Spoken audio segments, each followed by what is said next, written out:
नमस्कार सर, मेरा नाम सुशांत कुमार कुशवाहा है और मैं बीएचयू का एक रिसर्च स्कॉलर हूँ और मैं बहुत सौभाग्यशाली हूँ कि मुझे आपसे अपना सवाल पूछने के लिए समय दिया गया है। मेरा प्रश्न है कि मैंने अपना जोश खो दिया है और मैं लगातार प्रेरित रहने वाला इंसान नहीं हूँ। मैंने अपनी प्रेरणा खो दी है, उसे वापस कैसे पाऊँ ताकि मैं अपना जीवन आनंदित होकर जी सकूँ और मुझे भीतरी शांति मिले। धन्यवाद सर।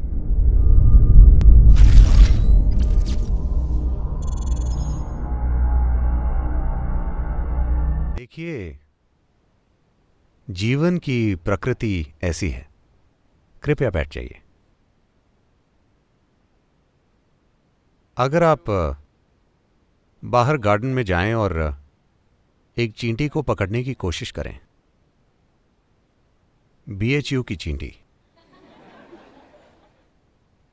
जो यहीं पैदा हुई है, यहीं बड़ी हुई है और शायद यहीं मर जाएगी, वो बीएचयू की चींटी, अगर आप उसे पकड़ना चाहें तो वो कहेगी मेरा जीवन भाड़ में गया, मुझे मसलना हो तो मसल दो। क्या यह सच है? वो खुद को बचाने के लिए सब कुछ करेगी। उसके लिए उसका जीवन मूल्यवान है ना? बहुत मूल्यवान है ना? छोटा सा जीव है जिसे हम शायद देखे भी ना, शायद हम उस पर कदम रख दें, उसे देखे भी ना दुर्भाग्य से, लेकिन वो अपने जीवन को बहुत मूल्य देती है या नहीं? उसमें जोश है। लेकिन आप एक इंसान, कम से कम इस ग्रह पर आप विकास का शिखर हैं, कम से कम शारीरिक रूप से। हाँ, व्यवहार से जुड़ी चीजों के बारे में हमारे अंदर सवाल हो सकते हैं, लेकिन कम से कम शारीरिक रूप से हम धरती के सबसे विकसित जीव हैं। सबसे विकसित जीव होने का मतलब यह है कि हमारे अंदर सबसे जटिल न्यूरोलॉजिकल सिस्टम है और सबसे ऊंचे स्तर की दिमागी क्षमता है।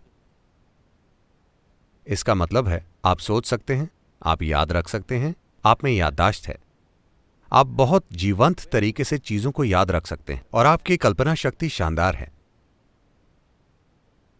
चींटी इतने जीवंत तरीके से चीजों को याद नहीं रखती, ना ही उसकी कल्पना इतनी शानदार है, बस थोड़ी सी है। लेकिन अपने जीवन को लेकर उसका मन सतर्क है, क्योंकि जिन शैक्षिक प्रणालियों से आप बाल विहार से लेकर आगे तक गुजरते हैं वो ऐसे हैं कि उनका संबंध हर चीज से है सिवाय आपके। ये हर दूसरी चीज के बारे में है। कोई पर्यटन में पीएचडी है, कोई बायो इंजीनियरिंग में पीएचडी है, कोई किसी और चीज में। इसके बारे में कुछ नहीं। ये कैसे काम करता है इस पर बिल्कुल ध्यान नहीं दिया जा रहा। एक इंसान इस तरह का काम करता है। आपके शहर में काल भैरव मंदिर है। इसका मतलब यह है कि इंसान 3 समय में काम करता है। वो अपनी यादों के गुणों के अनुसार जीता है। आपकी यादें कितने गुणों से भरपूर हैं, इससे यह तय होगा कि आप अभी क्या करेंगे और क्या नहीं करेंगे, है कि नहीं? तो याददाश्त महत्वपूर्ण है, वर्तमान का अनुभव महत्वपूर्ण है, और आपके कल की कल्पना कितनी जीवंत है यह बहुत महत्वपूर्ण है। फिलहाल समस्या यह है कि ये चीजें पूरी तरह से आपस में मिल गई हैं, क्योंकि अपनी शक्तियों को अनुशासित नहीं किया गया है। बच्चों को ऐसा कुछ भी नहीं सिखाया गया है। अनुशासन का मतलब लोग सोचते हैं अंग्रेजी अनुशासन, यानी बेवकूफों की तरह ऐसे चलना। शक्तियों का अनुशासन नहीं है। इस वजह से आपका अपना मन आपके खिलाफ हो गया है। जो 10 साल पहले हुआ था आपको आज भी दुख देता है। हेलो? जो परसों हो सकता है वो अभी आपको दुख दे रहा है, क्योंकि अपनी शक्तियों का अनुशासन नहीं है। आप नहीं जानते कि अपनी याददाश्त का और कल्पना का इस्तेमाल कैसे करना है। आपकी याददाश्त आपको दुख देती है, आपकी कल्पना आपको दुख देती है, और आपको लगता है कि आपका जीवन दुख दे रहा है। जीवन दुख नहीं दे रहा। आप बस इंसान होने की 2 सबसे महान शक्तियों से दुख पा रहे हैं, जीवंत यादों और शानदार कल्पना की शक्तियां, है कि नहीं? अगर आप अपनी सबसे महान शक्तियों से दुख पाते हैं तो हम आपकी क्या मदद कर सकते हैं? अगर आप किसी बीमारी से दुख पाते हैं तो समझा जा सकता है।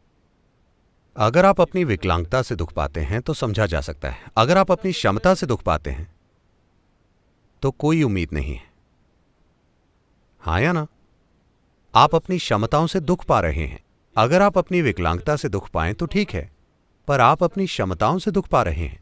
मुझे आपको यह बताना चाहिए, लगभग 4-5 महीने पहले ऐसा हुआ। आपने शायद ऐसा समाचारों में देखा होगा। एक युवा महिला, 34 साल की महिला, जो हैदराबाद में टीवी एंकर थी, ने 5वीं मंजिल की खिड़की से कूदकर अपनी जान दे दी। उन्होंने एक नोट लिखा, मेरी मृत्यु के लिए कोई भी जिम्मेदार नहीं है, मेरा दिमाग मेरा दुश्मन है। इस दिमाग को इतना बड़ा बनाने में कितने लाखों साल लगे हैं, और अब यह आपका दुश्मन बन गया है। उन्होंने इसे शब्दों को व्यक्त किया, लेकिन लगभग 90% लोगों के बारे में यही सच है। वो अपनी ही बुद्धि से दुखी हैं, है ना? अगर आप उनका आधा दिमाग निकाल दें, If you take away half their brain, they will be peaceful. अगर आप उनका आधा दिमाग निकाल लें तो वो शांत हो जाएंगे। हाँ, और इसीलिए बहुत से बेवकूफ ये बोलते रहते हैं कि जीवन का परम लक्ष्य है पीस ऑफ माइंड। ऐसे लोगों पर रेस्ट इन पीस बिल्कुल लागू होता है।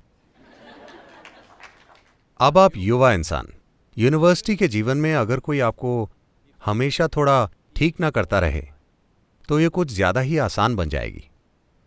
मुझे भी याद है, जब मैं यूनिवर्सिटी में था तब ज्यादातर समय हम कैंटीन में या गार्डन में होते थे। मेरे जीवन का सबसे आसान हिस्सा यूनिवर्सिटी था। मैं जानता हूं कि ये किसी को पसंद नहीं आएगा, लेकिन मुझे लगता है कि यूनिवर्सिटी के समय को छोटा करना चाहिए जब तक कि कोई कुछ वाकई शानदार न बना रहा हो। हर किसी को 3 से 4 सालों के अंदर बाहर कर देना चाहिए। अगर वो कुछ बहुत ही केंद्रित और तीव्र काम कर रहे हैं तो उन्हें रुकना चाहिए, वरना देखिए, मैं आप सभी युवाओं से बस यही कह रहा हूं, अपने जीवन में जो चाहे करें, लेकिन आपको किसी चीज पर तीव्रता से केंद्रित होना चाहिए।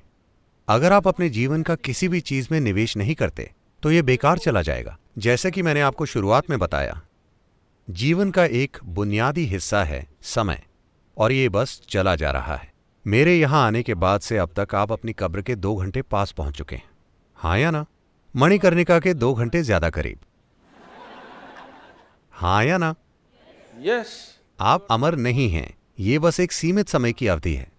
क्या आप एक मूल्यवान जीवन है? मैं आपसे पूछ रहा हूं, क्या आपका जीवन आपके लिए मूल्यवान है? तो आपको यह तय करना चाहिए कि आप इस जीवन का निवेश कहां करना चाहते हैं। अगर यह मूल्यवान है तो, अगर यह मूल्यहीन है तो इसे कहीं फेंक दीजिए। अगर यह मूल्यवान है तो इसका निवेश किसी सार्थक चीज में कीजिए, है ना?